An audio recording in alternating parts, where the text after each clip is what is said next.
बोला गुरु घासीदास बाबा की जय।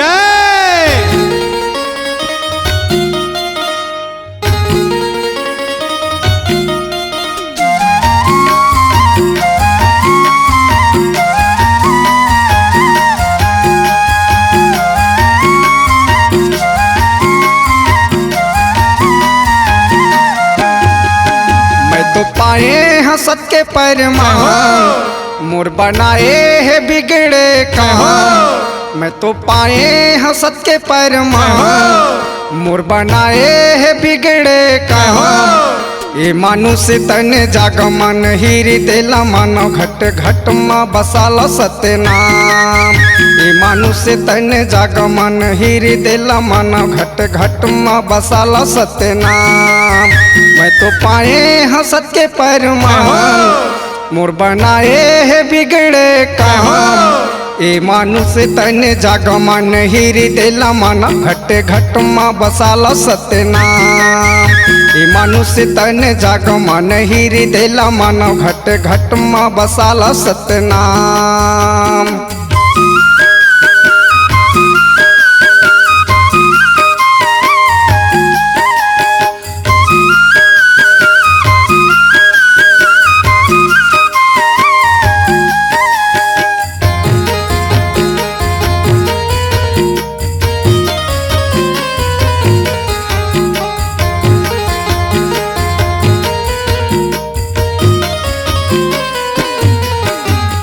बड़े बड़े विपदा में हो ही का सहारा। सतनाम सार जे मटी के संसारा।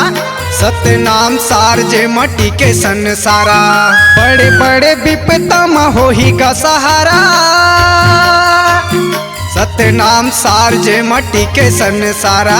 सतनाम सार जे मटी के संसारा। मैं तो पाए हंसत के परमान मोर बनाए है बिगड़े कहाँ। ए मानुष तन जाग मन हीरी देला मानो घट घट मा बसाला सत्यनाम।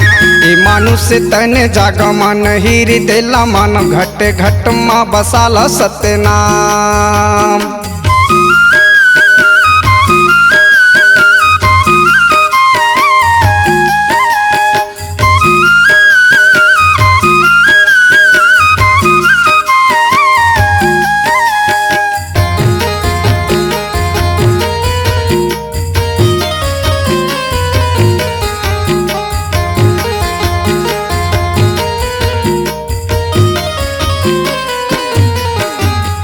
हमर घासीदास बाबा सत्य के अवतारिये।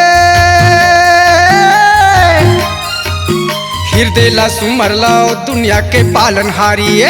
हृदय ला सुमर लाओ दुनिया के पालन हारिये। हमर घासीदास बाबा सत्य के अवतारिये। हृदय ला सुमर लाओ दुनिया के पालन हारिये। हृदय ला सुमर लाओ दुनिया के पालन हारी। मैं तो पाए हंसत के परमान मोर बनाए है बिगड़े कहाँ। सतनामी भाई जाग मन हीरी देला मानो घट घट मा बसाला सत्यनाम। सतनामी भाई जाग मन हीरी देला माना घट घट मा बसाला सत्यनाम। मैं तो पाए हंसत के परमान मोर बनाए है बिगड़े कहाँ। मैं तो पाए हंसत के परमान मोर बनाए है बिगड़े कहाँ। ए मानुष तन जाग मन हीरी देला मानो घट घट मा बसाला सत्यनाम। ए मानुष तन जाग मन हीरी देला मानो घट घट मा बसाला सत्यनाम। घट घट मा बसाला सत्यनाम। घट घट मा बसाला सत्यनाम। घट घट मा बसाला सत्यनाम। घट घट मा बसाला Satyanam. C-Log Digital Recording Studio, Cordoba. Contact number 99071192115.